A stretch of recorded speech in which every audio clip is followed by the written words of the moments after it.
Pessoal, tudo bem com vocês? Bom dia, boa tarde. Bom, hoje nós vamos iniciar uma série aqui, uma playlist sobre os biomas brasileiros, tá? Então hoje nós vamos tratar dos biomas brasileiros e o primeiro bioma que nós vamos falar vai ser sobre o Cerrado, tá? Nós vamos falar de todos os outros também nessa nossa série, mas nós vamos iniciar pelo Cerrado. Então vamos começar aí pelo Cerrado brasileiro. Vamos lá. Bom, primeiro temos aqui uma definição de bioma, né? Bioma é o conjunto de diferentes ecossistemas. São as comunidades biológicas, organismos da fauna e da flora. E aí tem vários exemplos: florestas tropicais, savana, tundra, biomas aquáticos, florestas temperadas, etc. Recifes de corais, tudo isso aí são diferentes biomas, né? Nós vamos estudar os principais biomas brasileiros. Bom, então vamos lá. É a abrangência aí do bioma cerrado, né? Ele está predominantemente na região centro-oeste do Brasil, mas ele tem áreas isoladas e assim ele acaba estando presente em todas as regiões brasileiras, tá? Ele apresenta aí dois estratos, tá bom? Um estrato herbáceo, descontínuo, formado por tufos, e outro arbóreo, arbustivo. Pessoal, herbáceo é essas espécies rasteiras aqui, ó. São essas gramíneas, tá bom? O arbóreo arbustivo são essas árvores mais altas aí de até 15 metros de altura, tá? Apresenta alta diversidade e baixa densidade. Baixa densidade significa que as árvores são longe uma das outras. Diversidade é a variedade de espécie. Aqui está um bom exemplo das características das árvores do cerrado, que são árvores de porte médio, galhos e troncos retorcidos, cascas grossas e raízes profundas. As características das árvores do cerrado. Bom, as folhas são coriáceas. Significa que elas são folhas grossas, tá?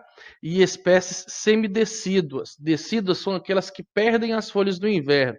Então, aqui no Cerrado, durante o inverno, no clima tropical, algumas árvores vão perder as folhas, tá bom? Como, por exemplo, os ipês, tá? Que nós vemos aqui em Palmas, sempre os ipês aí caindo as folhas. Primeiro eles florem, né? Ficam amarelo, branco, rosa, ficam muito bonito. E depois eles caem todas as folhas e secam. Bom, os troncos são tortuosos, a gente já falou sobre isso, né? As características do cerrado.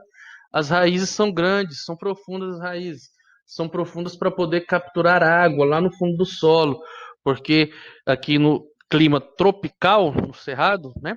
Nós temos praticamente 6 meses sem chuva, então para buscar a umidade do solo lá no fundo durante o período da seca, as raízes têm que ser profundas, né?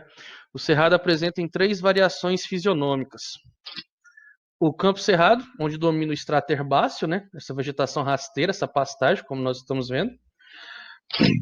O cerrado propriamente dito, que é as características que nós falamos: árvores de porte médio, cascas grossas, troncos e galhos retorcidos e raízes profundas. E o cerradão, predomina o estrato arbóreo, com árvores acima de 15 metros de altura. Uma presença marcante no cerrado são as matas ciliares ou galerias. Além delas, temos também as veredas. As veredas já caiu no Enem uma vez, uma galera errou, porque isso aqui a gente só vê lacatia lá no 6º ano, e aí acaba esquecendo, né, de estudar isso aqui. As veredas, pessoal, elas são espécie de caixa d'água do cerrado.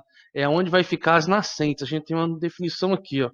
São alinhamentos de palmeiras no meio de uma mata tropical, típicas do cerrado. Indicam a presença de nascente de rios e olhos d'água. Aí, ó, a nascente de um rio, tá vendo? Um olho d'água, presença de palmeiras. As palmeiras mais comuns no cerrado são o buriti e a macaúba, a espécie delas aí, tá? Imagem delas. Bom, aproveitamento básico do cerrado é a criação extensiva de gado, né? É a área que ocorreu o avanço da fronteira agrícola desde a década de 60, né? Hoje, essa fronteira agrícola já está chegando aí na Amazônia, né? No sul da Amazônia. Então, já passou pelo cerrado, né? Bom, produção de grãos, né? Soja, café, trigo e também, principalmente, para criação de gado. A ocupação do cerrado pelas frentes pioneiras da agrícola é realizada de forma desordenada e predatória, né? O uso de queimadas traz muitos danos para a vegetação, como também para o solo, provocando assim os processos de desertificação do solo do cerrado. Tá? As queimadas existentes para o solo ou a fabricação de carvão são as principais agressões que o cerrado sofre. Aí uma imagem na fabricação de carvão na região do cerrado, né? No norte de Minas surgem os primeiros núcleos de desertificação, trazendo grandes problemas para a área. Então, em algumas áreas de cerrado, do bioma cerrado, como no norte de Minas, nós estamos tendo problemas de desertificação já, né? Por causa dessa grande utilização de queimada e o que é a desertificação? É a perca da capacidade produtiva do solo. Então, nós temos desertificação do cerrado, por causa do uso intenso de agrotóxico e também por causa das queimadas. Nós temos erosões no solo do cerrado devido ao grande desmatamento, e esse desmatamento fez com que o cerrado se tornasse um hotspot. Hotspot, traduzindo em inglês aí, seria pontos quentes. Isso é uma sigla dada para áreas, né, para biomas extremamente ameaçados. Então, para ser considerado um ponto quente, né, ele vai ter que ter 2.000 espécies endêmicas, 2.000 espécies que só existem nesse bioma. No caso, o Cerrado tem essa grande diversidade, biodiversidade, mais de 2.000 espécies, né? E, além disso, ele já teve mais de 75% da sua área total destruída. Mais de 70% da sua área total destruída.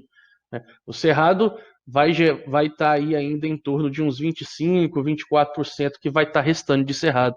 O resto tudo já foi destruído para criação de gado e plantação de soja no avanço da fronteira agrícola. E por isso que ele é classificado como um hotspot, pela grande diversidade e pela grande destruição que já sofreu. Então é uma área que precisa de preservação, né? Bom, pessoal, é isso aí. Muito obrigado. Qualquer dúvida, deixa aí nos comentários.